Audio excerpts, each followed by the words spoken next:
All right, John. Quick question for you. Yeah. Werewolves or vampires? What would you rather be? Werewolves or vampires? Yeah. If you had to choose one to be, if you had to like go down that dark path forever, what would it be? I mean, I think it's obvious vampires. You I mean, think I don't vampires? even like, I mean, besides like, what is it? Like Teen Wolf, like there's no movies about them. Like werewolves don't get any, I mean, our American Werewolf in Paris, I guess. I mean, I don't, that's the extent of my werewolf movie knowledge. So many vampire movies and shit. It's so many advantages. You're like already dead. You can live forever. Yeah, but you can't You're go all outside during the day. Isn't that's a little problematic? that's all right. You're super always in shape. They're always like hot. There's a lot of advantage to being a vampire. That is a I'm good sure point. I'm missing some. Their movies are always a success. Yeah, I would definitely be a vampire. What about you, Corbin? I think vampire too. I feel like that would be the better world, but I don't know. I wouldn't say no to either. If you had to be a werewolf, I think I That would was the take it up. wimpiest answer, Yeah. Corbin. That was the wimpiest answer. I would do both. do- I would like them both. They both sound fun to me. They both are great. I don't care. Yeah. So All right. which side are you on? I'm doing werewolf just to piss you off. Just because I want to do Teen Wolf. That's the only reason. Wow. Teen Wolf 3. Teen Wolf 3. But I want to segue into this amazing person that we have here today. This is somebody who is the vampire queen. She loves so many things vampires. She has a podcast for vampires. She's one of the best people I know. She's an actress. I met her in a play. Her name is Julia Stier, like fire. Hey, Julia. Hi. Welcome to the show. Hi, Hello, guys. Oh, that intro gave me so much joy.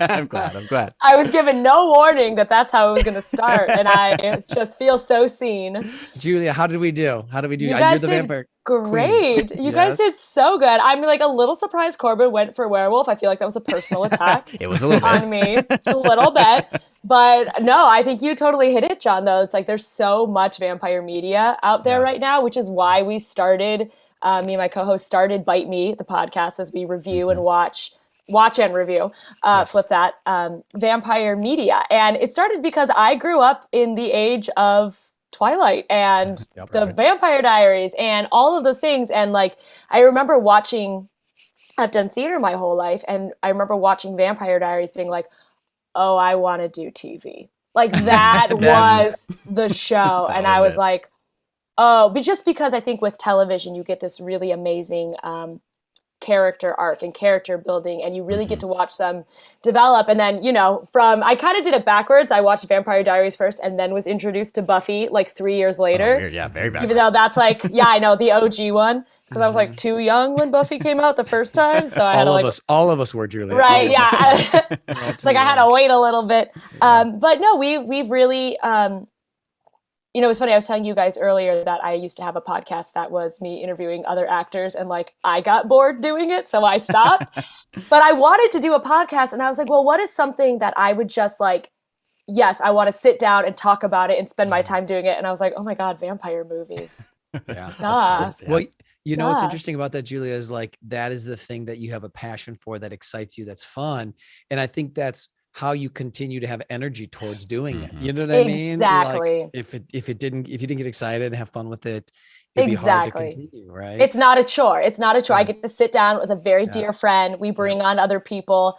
We kill a bottle of red wine. You know what I mean? Like we have a good time doing it. And then we just get to talk. And it's interesting too, though, as actor, like we're both actors and I'm a writer and she's a producer. It's like we get to, in analyzing it, we get to be like, oh, well, maybe I would try that in my writing. Or I didn't like how they, didn't introduce the antagonist until the second act. That was kind of weird for me. Or, I really liked how they took all this really serious stuff and said it so flippantly. I'm going to maybe try that the next time I have to tackle a more, a role that at the first read seemed more like a downer or something like that. So it's really cool. There is something super informative about analyzing and really breaking things down past just watching it and getting to discuss it and getting to pull things out of it. So it's like we trick ourselves into doing like work while, we have a great time. So do you feel like your writing has gotten better after watching so many vampire movies? It's hard to tell because I actually haven't had time to write. And so I feel like right now I'm just in the, what I like to call the refilling the well stage of like, because I was doing a bunch of writing during the pandemic. Because that's kind of all there was to do. I was doing a lot of like virtual networking, writing, and I feel like right now I'm just like I'm out of stories. So like I need to like watch more. But I actually do. I was working on a pilot that talks a lot about girls who love vampires because I was like, write what you know. So I have a feeling it'll help me if as I start to create maybe like a little bit of a series Bible. Now I have more to pull from because I was just doing the like tropes from the ones I had read, which was like Twilight, you know, But now I've watched like really obscure ones and I'm like, okay, we can pull those in. These are getting weird. These are getting so weird. So Julie, with the writing and with the podcast, but do you kind of lead and multi-hyphenate, do you kind of lead with the acting? Is that kind of where you're like, you know, where what kind of pulls you forward, would you say? I would say that that's how it started. Mm-hmm. I would definitely say that I feel like the writing and the acting are very much going hand in hand right now, mostly because I'm acting in stuff I'm writing. Oh, great. And also because that is where I want to end up. Like I've always told people my career crush is Mindy Kaling. I really love the idea of writing, creating. I'm not the biggest fan of producing, but I'll do it as a necessity. I know she's like a big producer now, but I do love that idea of kind of getting to have a little bit more creative control over the storytelling, over you know, the voices and the bodies that we're centering.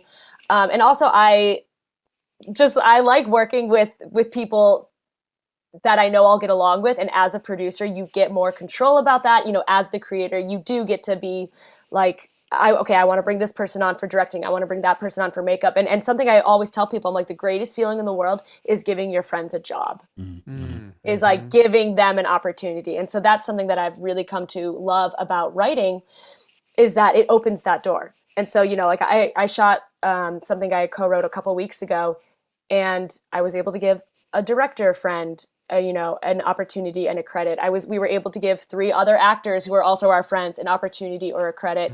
And there's just such a gratifying feeling of like, I'm bringing the people that I like and trust and admire up with me. And you can do that more as a writer than you can as an actor. How did you, because a lot of times with actors, if I'm coaching or teaching, I'm like, you know, you got to write something for yourself, create something. And a lot of times they don't have confidence in that field, you know, like to step into that. How did you find your confidence or your skills as a writer? Did you take a class? Did you just start doing it? How did you kind of find that? Totally. So I'm very lucky. My mom is an author and a journalist. And so I come from a writing background. So I kind of had this built-in secret weapon.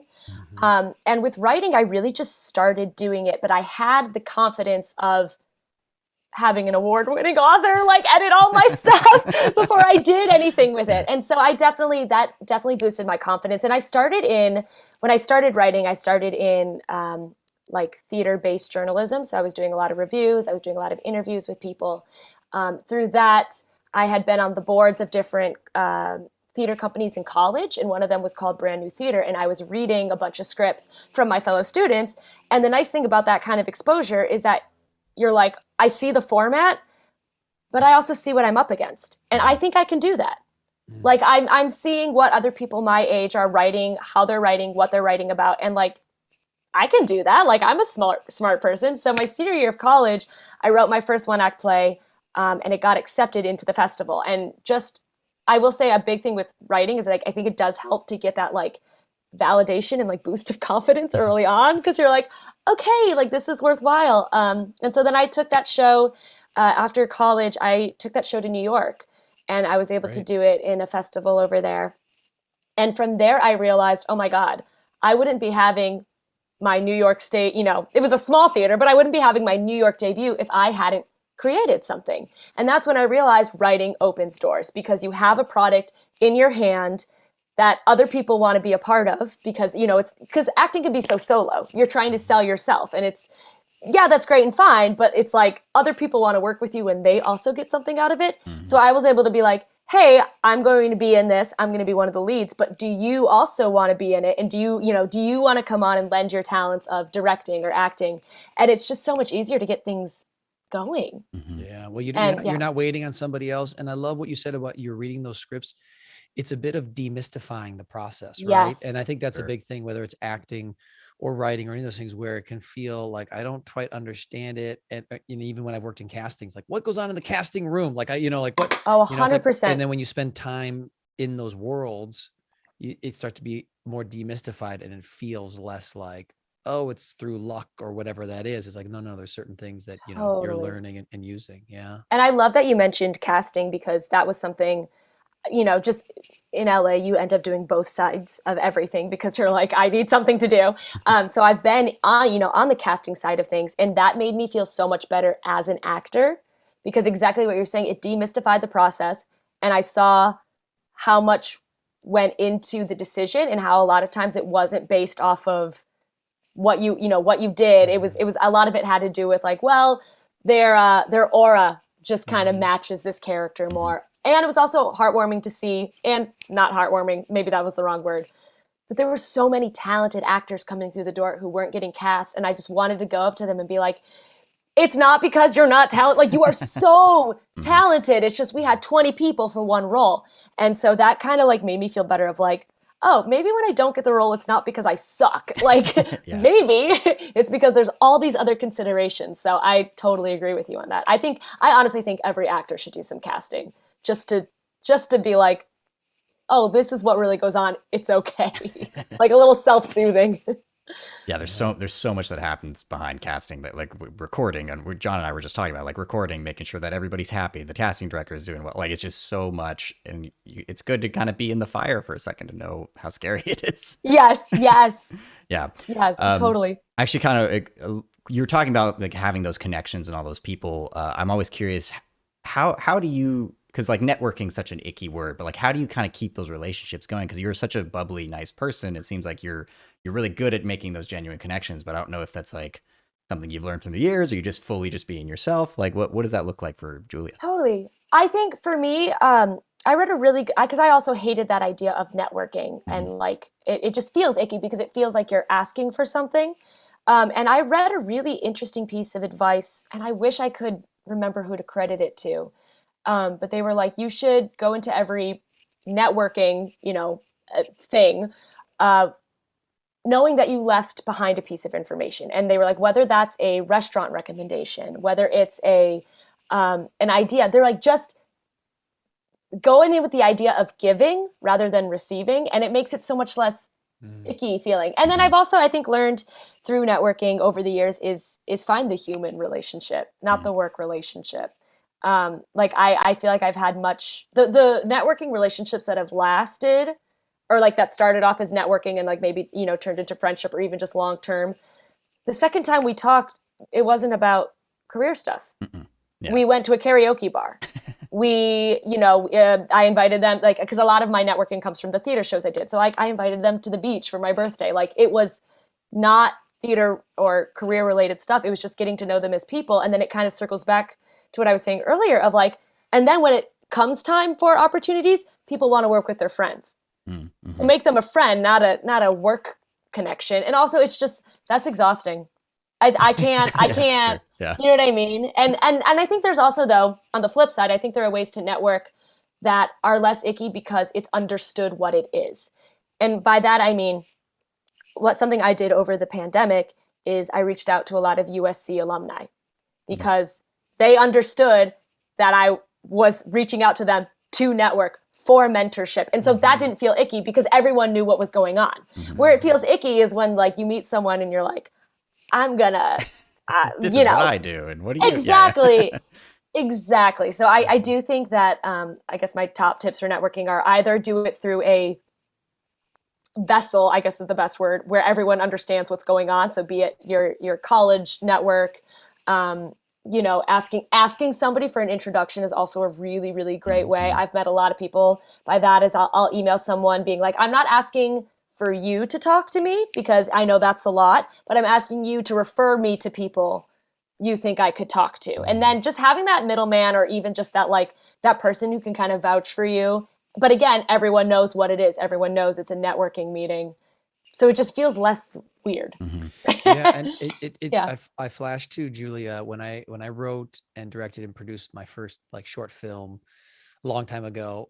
Half the crew was getting paid, and then half the crew was like my friends volunteering because I'd put a little budget. And then I was amazed after we shot 2 weekends, after 4 days, of who I would like rehire, even if they were volunteering, and who I wouldn't. Like based on the people I was paying and not paying, like I could tell who the people were, exactly like who I would work with again, 4 days on set. And you're like, okay, these people that I paid, I would never work with again. These people I paid, I would work with again.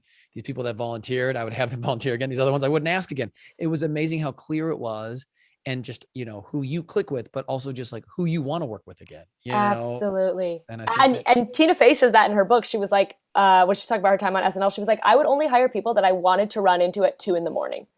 It was like, because yeah, she's like, because it's the personality that really comes down to it. She's like, you can have all the talent in the world, but if you're a jerk, life's too short, man. Like, no, thank you. That's true. Wait, so Julie, you went to USC. Did you know you wanted to do theater when you got there? Was that something that started a little bit earlier? Or I did. I very randomly, arbitrarily set my heart on USC my freshman year of high school and did not want to go anywhere else. I still remember this conversation with my dad. I was like, oh, well, like, I want to do like acting. Like, I should probably go, to LA. The only thing I knew in LA was UCLA. So I was like, oh, I'll go to UCLA. And my dad was like, well, there's other schools there. And he was thinking from a financial standpoint. He was like, UCLA, it's funded by the state. Yep. So every time the state takes a hit, UCLA takes a hit. And he had been hearing about, and granted, I don't know where he got any of this information, so Bruins, don't come for me.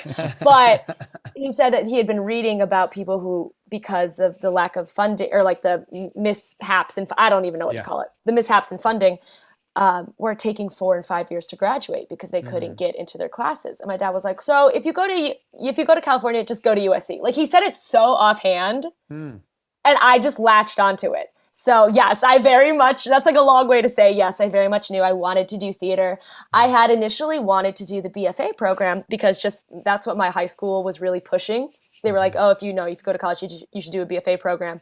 But I knew I wanted to minor, and I knew I wanted to study abroad. And so when I showed up for my interview, I was like, hi, I'm auditioning for the BFA. And they're like, okay, but like, you marked that you wanted to study abroad and you wanted to minor. You can't do that in the BFA. And I was like, no, yes, I can. And they were like, no, you physically cannot do it. They're like, we're going to help you out. We're going to make your decision for you.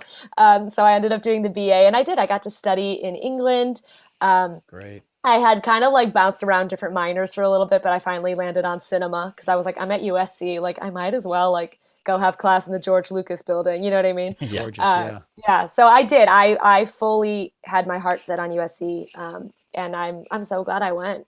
How was acting in England? Like, was it different? Was it beautiful? Tell me all about it. It was amazing. So the interesting thing about the differences in the program is like, so the BA was very much at USC was very much a craft your own.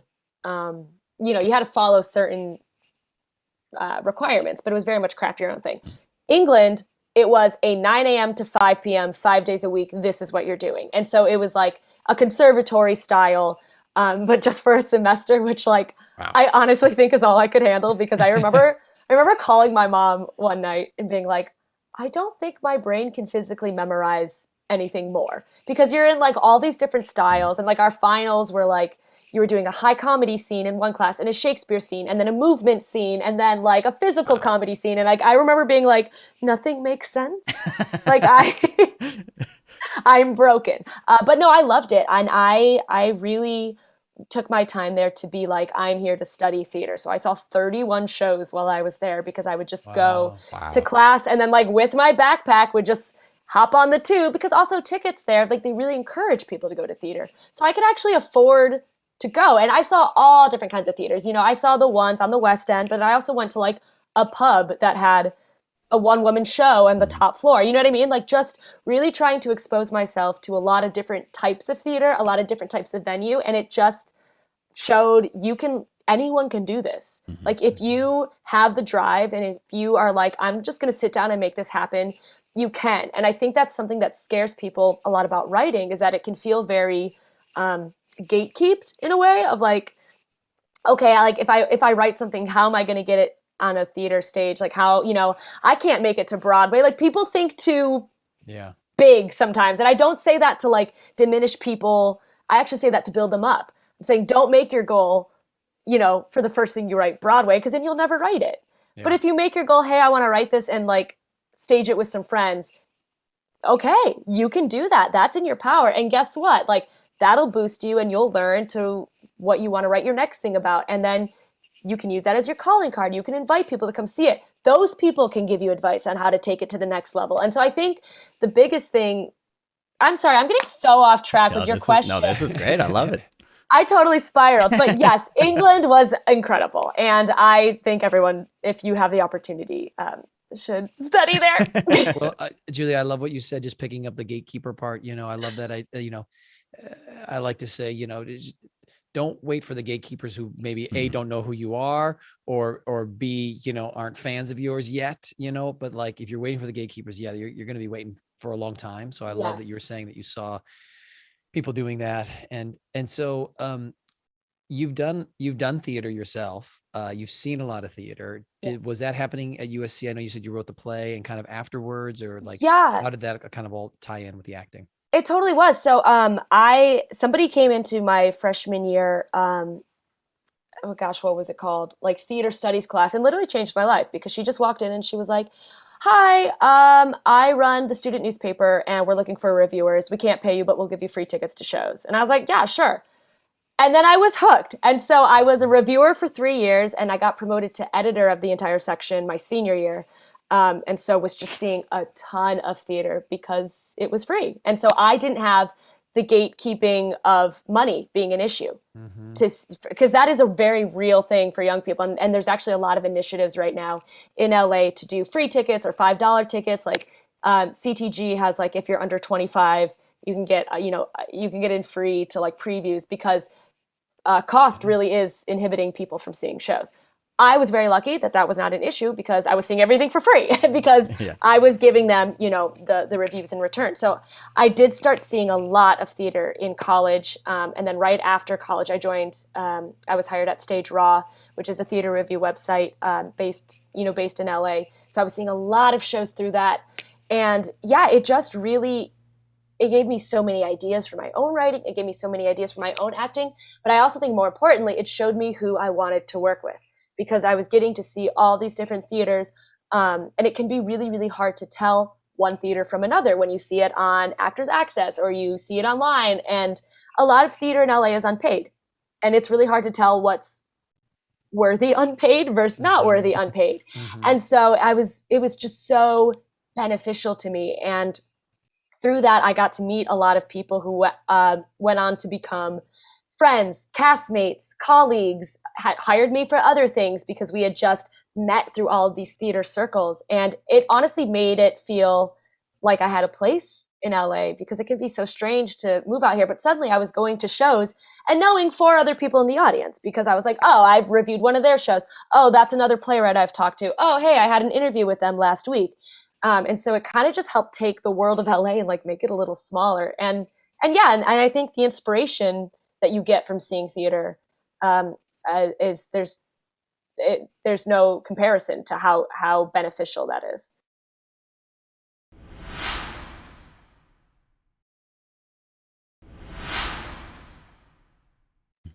How about with, because recently you were just in Diaries of Adam and Eve, right? That was the most recent play you're in. I'm currently still in it, which is why I'm like, oh, my brain. That's why it took me forever to answer you guys, because I was like, I'm at a matinee. I'm so sorry. I'm trying my best. No, that's awesome. I mean, I was just kind of curious what that whole process was with kind of what you're talking about, where you got to see a lot of plays. Like, how's it being back on there, especially with the pandemic? And what was that audition process like? Everything.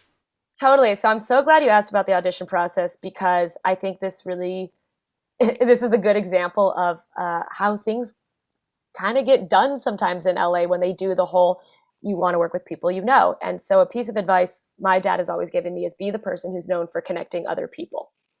And, you want to be the person that people come to you and they're like, hey, do you know anyone who could do this? And you're like, yeah, I'm going to hook you up with that person. I'm going to hook you up with that person.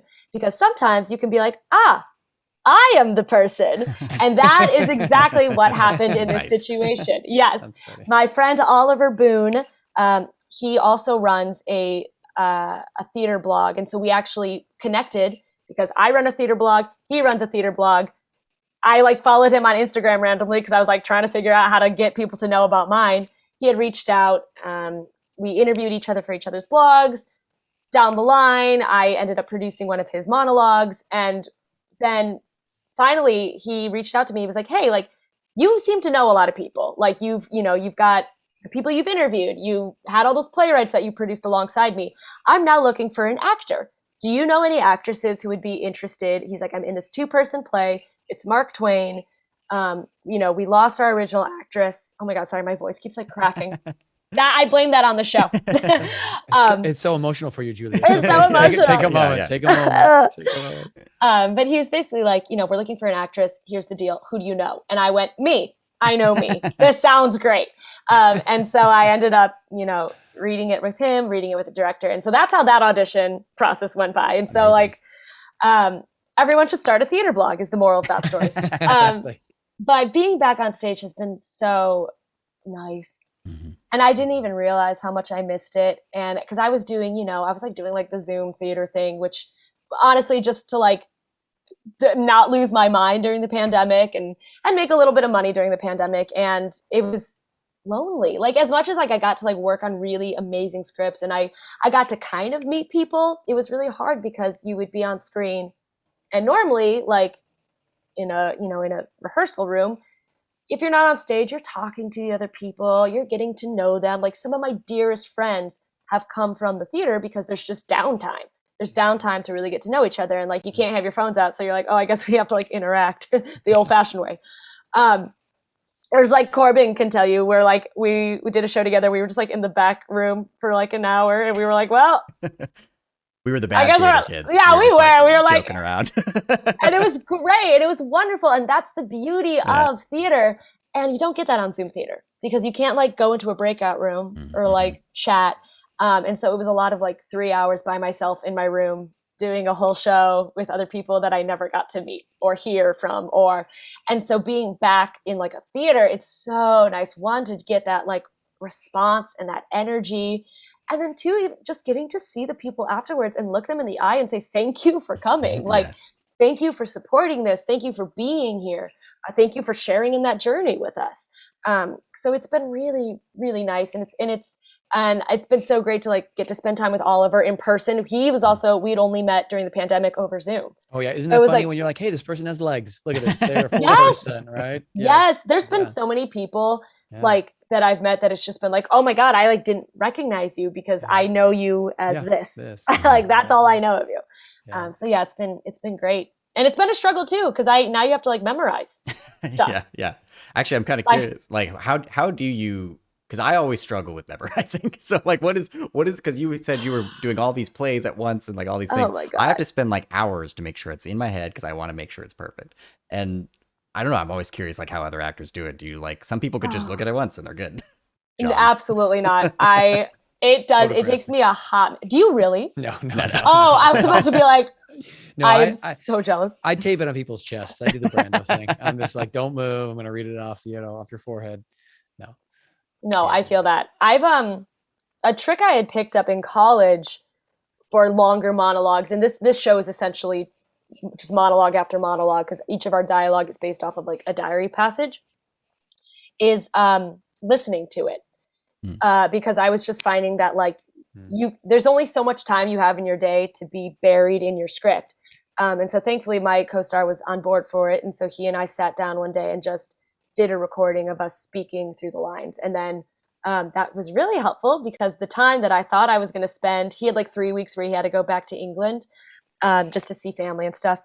And I was great, I'll take those 3 weeks to memorize. I then booked a film in the Dominican Republic during those 3 weeks. So a week was gone. And then I came back and immediately got COVID. And I could not stay awake. I could not look at anything. So I sat there in my bed, just listening to the play, on repeat. And thankfully, so when I did finally come out of the COVID fog, I was okay, I'm familiar with it. It's in me a little bit. And it made memorizing a little easier. And then another trick that I had learned that actually didn't end up working for this one because of just the format of it. But normally in a traditional play, I've found it easier to memorize backwards. So memorize the last scene, and then the second to last scene, only because I usually get so familiar with the first half of it because we're stopping and starting. Yep. And because that bottom half or that back half gets neglected a lot of times, you find that you're great up until intermission and then you're what happens in act two? So it's nice to kind of be like, oh wait, that's right. I worked backwards, so I actually know that a lot better than I think I do. And it just kind of makes it, the whole process a little easier. It was hard to do on this one because it's not a super linear narrative. Like there's an overall arc. But I was like, oh my God, I'm saying things that happen on page 20 on page 6. And now I don't know what's happening. So I had to stop that and start from the beginning and go through. It feels fresh because it's fresh for everybody at that point. Yes. Yeah. We're all like, whoa, Julia's all over the map. remixing here. Yeah. I like that listening to it. The one I heard that I've tried a couple of times that actually for people that maybe haven't tried it is you can write it out, which can help. But then what you do is you just write out the first letter of the words and then you go through that and you see how much you know of that. And that's interesting because it's almost like a little like, half step towards it. And that's like, and all of a sudden you start to like kind of see the words appear just with the first letter. And then you can, take that away. And then that's, if you're just kind of trying to do like some straight up just memorization, not attach it to, thoughts or images or things like that. You're just like, I got to get this memorized. But that's a great way too. Julia, it reminds me when you said you thought you had 3 weeks and that didn't happen. It's a great thing for actors always. Like if you're going into a film, you're like, okay, I got this scene like later on and stuff. And they're like, we're shooting it today. You're like, like I always, if I coach people before a film, like be familiar with the whole thing. Yes. Because you never know what's going to happen where they're like, we only have this location today. Things changed. We got to get that scene. You know what I mean? The emotional one, you're like, we were going to do that in a week. They're like, sorry. And I think that, over preparedness, I guess you could use, but it's like being prepared. Yes. Over preparedness is being prepared because you're the one who's like thrown in front of the camera and they're like, or the stage and be like, go, you know what I mean? Yes. And I will admit, I do blame, I blame myself a little bit for being like, yeah, I've like got that time, but I also blame COVID a little bit because I did used to be like, I used to be so busy that like I would have to be like, okay, I know something's going to come up, so I'm going to get off book or whatever as soon as possible. Whereas like now I like almost forget that things happen, like things come up because we've been in this COVID lockdown for like 2 years that, my brain was like, oh, I've totally planned it all out. It's all good. Like I didn't plan for the unexpected. Pre-COVID Julia would have planned for the unexpected. Post-COVID Julia is like, wait, what do you mean things unexpectedly happen? And I can't control every moment. Yeah, like, so that's honestly why this play was so good for me too, was to get back into that like working mindset of like, this is what it's like to balance life, work, and show at the same time. Do you see a difference, Julia, between like a theater audition and a TV or film audition? How do you approach those differently, or how do you enter into that? That's a really good question. The TV and film stuff tends to be a little shorter and a little more harder to prepare for because you usually only get the 3 pages. Whereas like with the play auditions, I can read the whole play. I get all of this context. I get all of this understanding. I can actually do like a lot of research on the play before I go in. There's a lot of times with like the film and TV, in a weird way, that's almost less pressure because you're like, I know nothing about this. So because a lot of times it's like an indie feature or whatever. And so you kind of get to play a little bit more with the TV and film stuff, I would say, just because you're like, okay, I actually have to make a choice. And whether it's right or wrong, I'm just going to go for it. And I think that can be really cool and really freeing because I think with plays sometimes, unless it's a new work, you definitely have a lot more freedom with that. But with some of these more classical pieces, there's so much history to all of these plays that there's kind of like quote unquote a way it's done.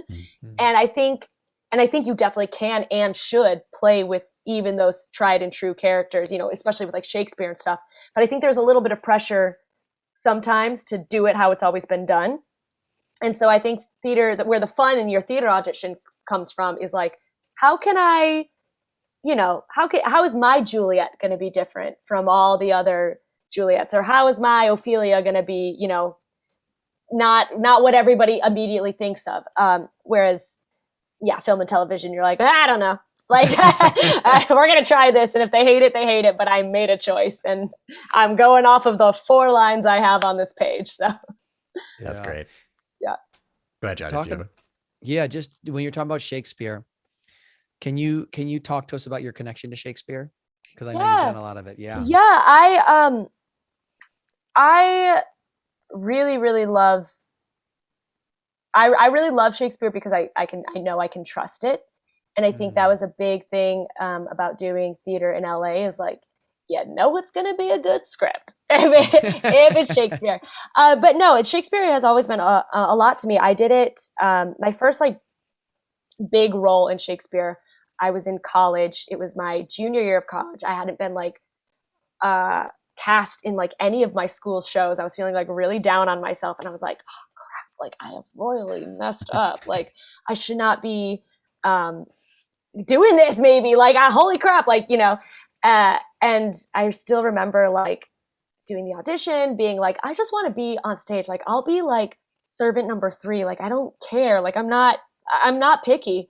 And I think that lack of pressure on myself is why I ended up getting Juliet, was because I wasn't like, oh crap, I got to do this. And something I thought was really interesting, and I always tell people is, you know, just when staying true to kind of like what makes you unique.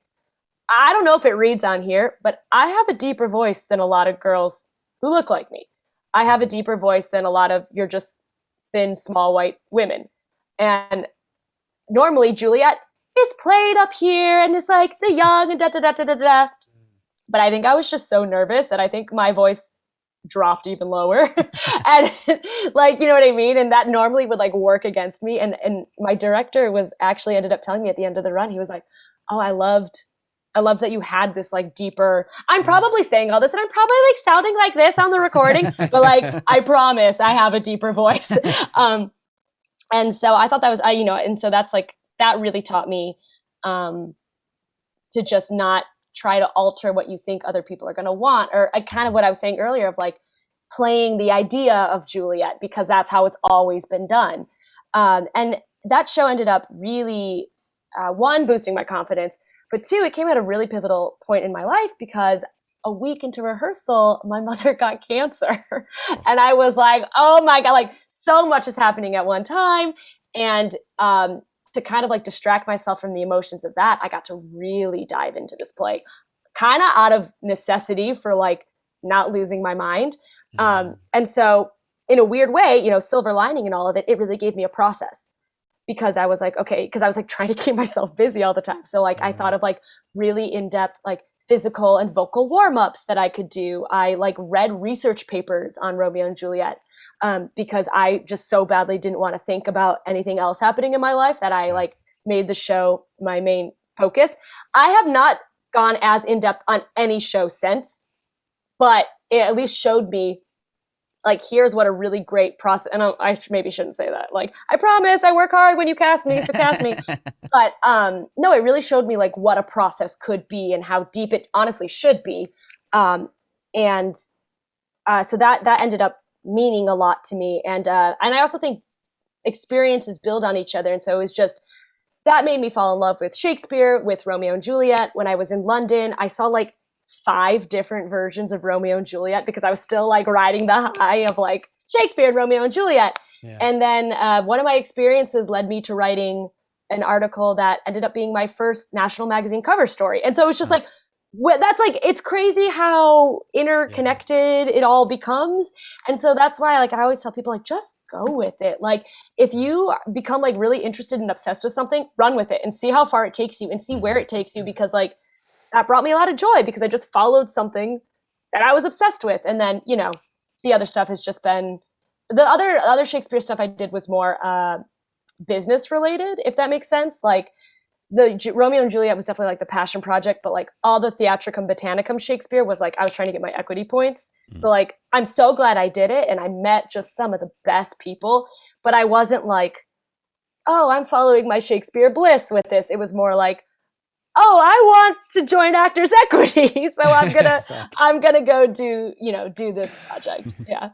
I love that idea though of going like becoming obsessed with something for a bit, you know. I mean, I really do that deep dive. I think you have to do it. I mean, you hear that a lot of, I have other hobbies and things like that, but I'm like, you got to be obsessed. There's got to be segments where you are doing those deep dives. I think that's really important. Julia, I moved out here I went to Northwestern, but I was a German major. Okay, so Oh. no performing arts, nothing at all. Oh, that's why you wanted to pronounce my last name. That's why I was trying to get it right. Okay, Exactly. Yeah.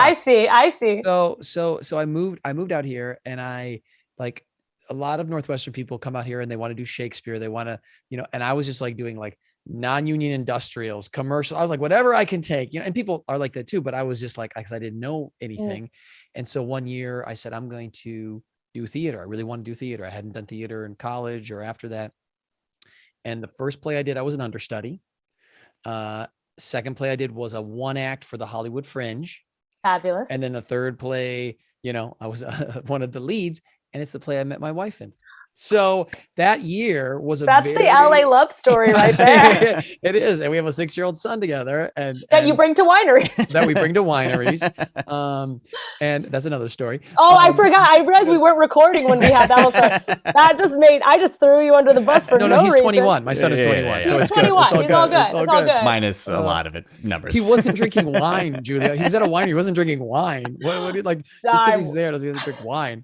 But that year, it's funny when you were saying that play you did was really pivotal. Now that I know it, but like that year was a very pivotal year for me acting wise, where I like deep dove into theater and also really got into the process, right? The process of preparing, the process of being there, the process of showing up early, the process of connecting with the other actors, finding all those things. I think it's a really, it's a really special thing that you can have on, you can definitely have it on sets too, but sometimes with theater, you get that time backstage. You get that time to kind of hang out and before or after, I totally agree. And that was, I remember that was something that was disheartening for me when I first started, trying to transition out of theater into more film and television. I was like, wait, what do you mean I'm only going to see these people for a week and then like never again? Like that was a lonely feeling, especially like coming out of school and like being in LA and the way I made sense of the world in my community was like, oh, we do shows together. We get to know each other. And that's like my social life has also always been my work life.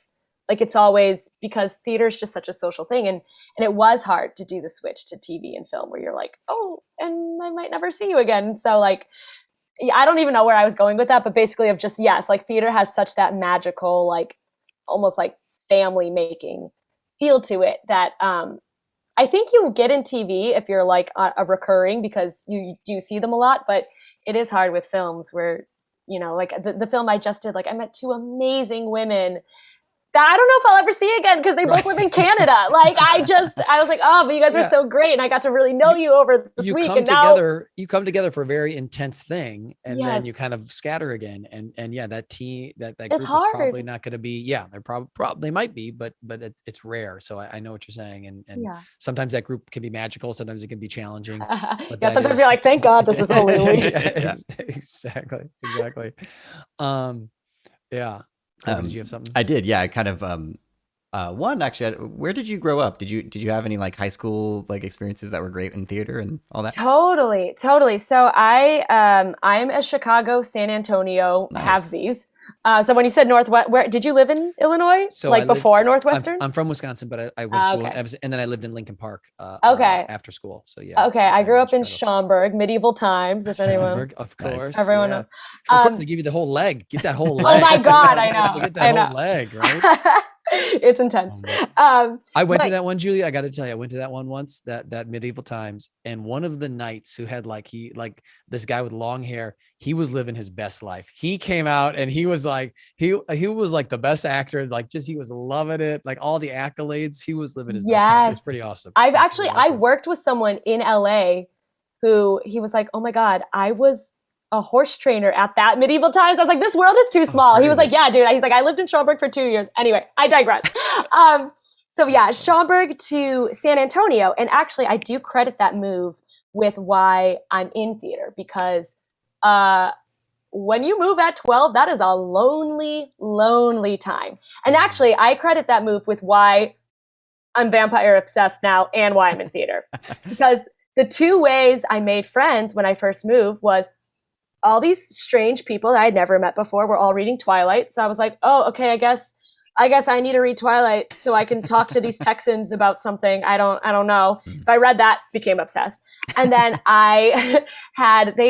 in Schaumburg, theater wasn't as like serious, I guess. Like they didn't really have a class for it. It was like always an extracurricular, like, so you could do all your other things and still do the school play.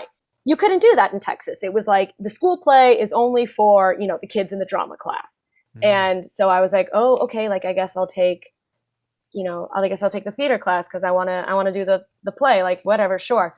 Because I've been doing like, just like community stuff back in Illinois. And suddenly I had friends and a community and a place to be after school. And that is so addicting to a lonely 12-year-old. And I got really lucky and I met a bunch of amazing friends. We had done these things called, what are they called? Basically like theater competitions, forensics. I think they were called forensics. Okay.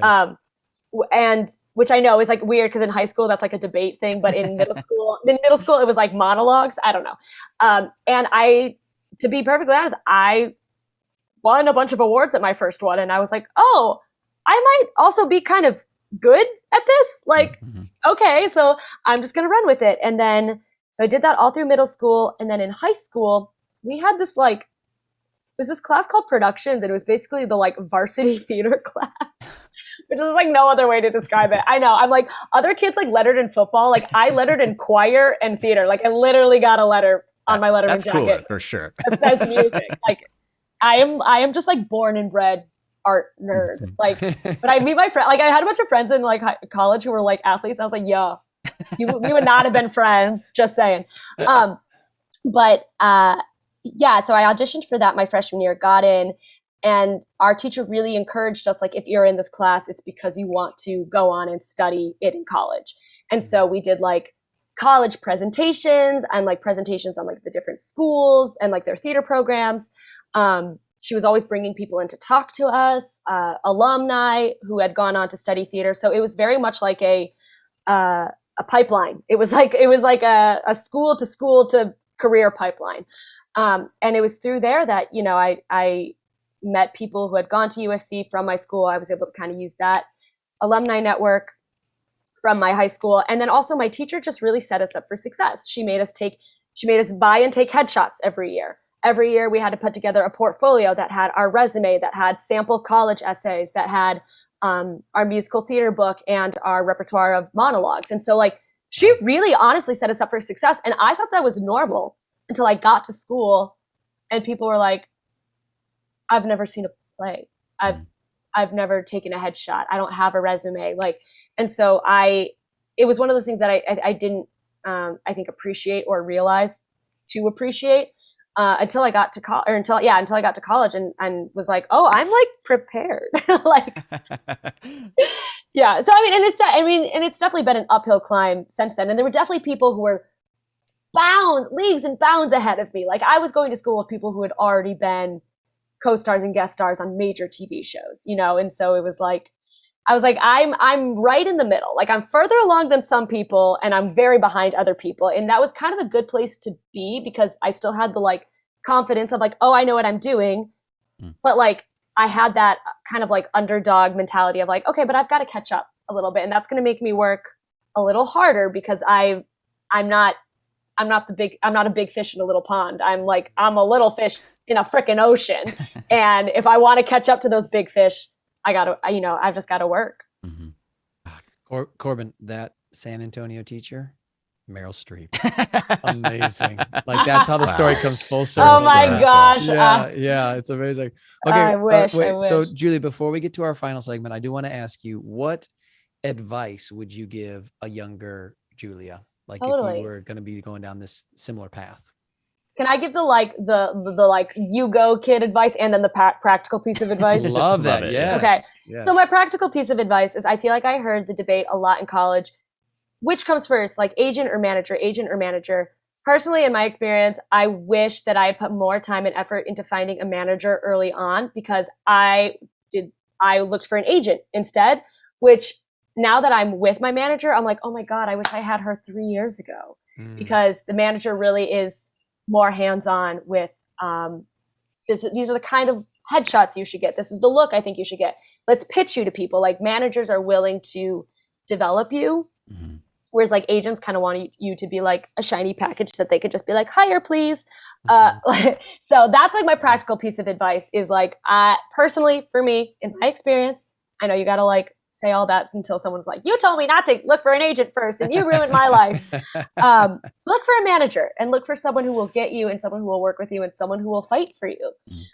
So that's my practical piece of advice. My more like, not as practical piece of advice, my more like woo-woo advice is there's been a lot of things that I think I've worked on in my career that people were like, oh, that's a waste of time. But they felt good to me. So I did them. And they have opened so many more doors than I think just if I had just been like, I'm going to be an actor and wait for things to happen. Like honestly, the theater blog, I've been told by other people before, like this, you're putting a lot of time and effort into this. Like, I'm not sure it's going to do anything. That got me the play I'm currently in. That got me my first feature film through that blog. That got me my manager, and my manager got me my first international feature film. I can credit all of that to this little free little theater blog I'd started because it gave me a way to open the door. It gave me a platform to be like, hi, I'm Julia. Let me introduce myself to you, but let me give you something. Because every single person I reached out to, I was not asking anything. I was giving them press. I was giving them a platform. It was how can I help you? How can I advertise you? And then in turn, they were like, can I see your reel? Can you audition for my project? If I had listened to the people who were like, this is, because multiple people did say it. And if I had listened, the door would not have opened on so many amazing experiences. So my advice to younger me is if it feels right, do it.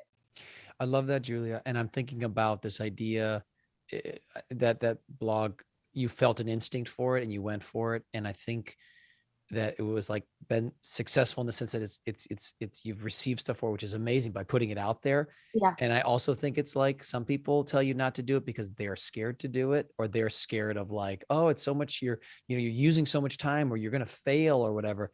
And I tell you, you're going to learn from the failures. You're going to learn from the successes. Yes. But you got to be putting things out there like you did. That's what gets the momentum. And one of the big things I feel like in this business a lot is like to try to create heat. Yes. And sometimes it can come from outside. Hey, you get a movie in Sundance. Great. That is external heat. But how do you create internal heat? Well, you got to do something. You got to get the boulder moving. And you did that, Julie. You took it upon yourself. And that stuff always takes way longer also than people think. You know what I mean? Like, oh, you wrote a quick little blog post. You're like, no, I spent a lot of time. I interviewed. I know it takes time. All this stuff, creating your own projects take time. All that takes time. So it does take energy and time. But I love that you did that and that you, in a sense, got rewarded or were acknowledged for putting in that work. It's really, I will admit, it felt very good. I was like, ha, I didn't listen to all you naysayers and look at where I am now. Like, Don't listen to the naysayers or the gatekeepers. They're out. Julie, before we get to our final thing, one last thing, which is where can people find either your blog, which sounds interesting, or more about you? Where can they find something? Oh my gosh, definitely. So probably the two best places to learn about me is my website and my Instagram. They're just both Julia Stier. Obviously the website's juliastier.com. Yep. The Instagram is at Julia Stier, and that is STIER. Yep. And then you can learn about Bite Me at Bite Me, the podcast. And then my blog is called Players, Performers, and Portrayers. For those of you who know Rush, it is a lyric from Limelight. And that you can just honestly, if you just do Players, Performers, and Portrayers.com. I was about to be like, just Google it, but I was like, oh, but you might actually get the song. Players, Performers, and Portrayers.com. Okay, perfect. Great. That's where that's at. And I will say that one is more geared towards people, early career artists, because I was like struggling to find stuff for people who were in their 20s, because you can read about the people I felt like the two things was like I could read a book that told me like to be an actor you need a headshot, and I was like, I didn't need to read this book to be told that. Or it was like, oh my god, so yeah, of course I'm famous, like my dad was a producer, and I was like, that's also not my reality. So both of these are not my reality. What I need is the like, hi, I'm just out of college, what do I do next? So that's that. If it's more early career advice. Great.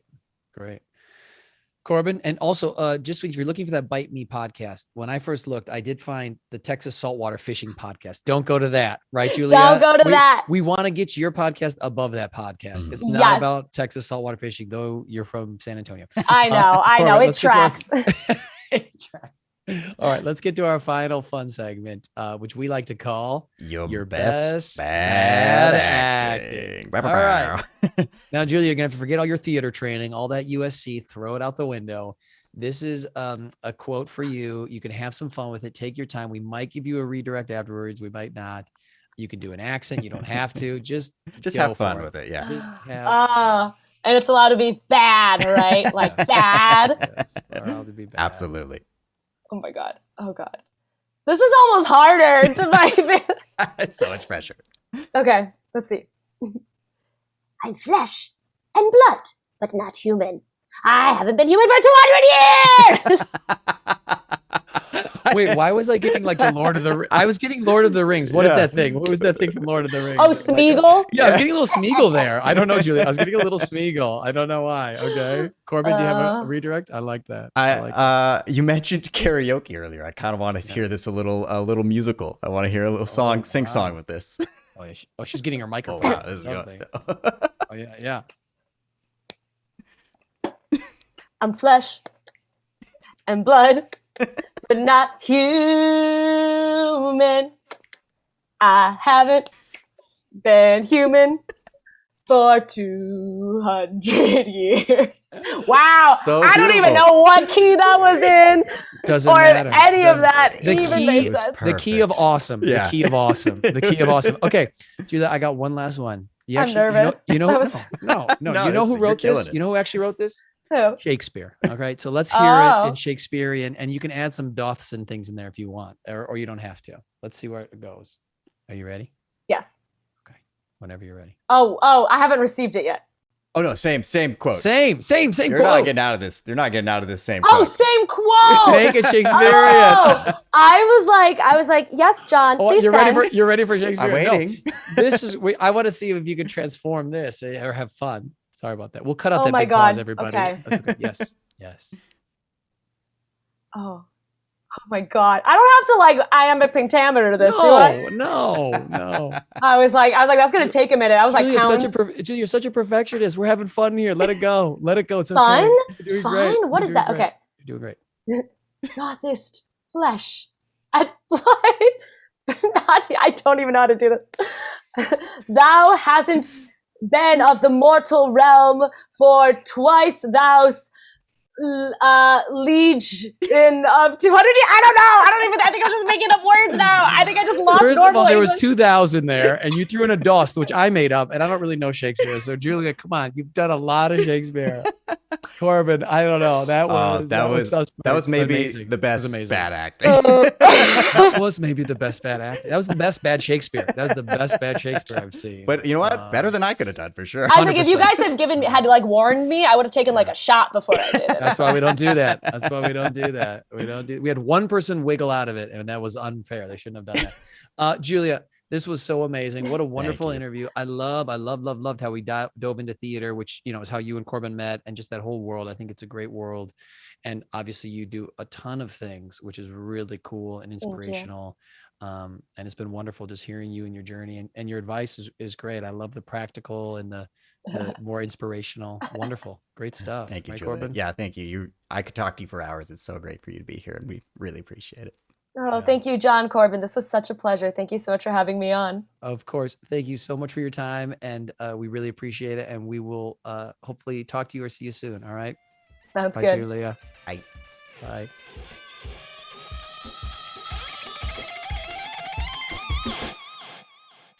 Thank you, everybody, for listening to another episode of the Moving Spotlight podcast. I've got a favor to ask. Can you send this to one friend? Corbin, do you have one friend you could send this to right now? Yeah, I got at least What's their one name? friend. What's their name? Ryan Halberg. Okay, Ryan Halberg.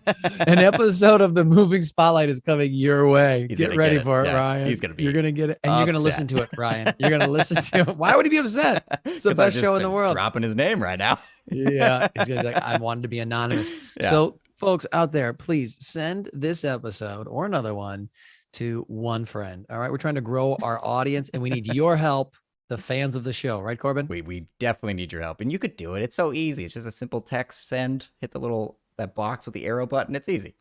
Yeah. Send that little, it's like a 3/4 box with a little up arrow. You guys know what I'm talking about. You don't even need to email it. Just text it to a friend and they can listen right on their phone. Thank you for listening to the Movie Spotlight Podcast.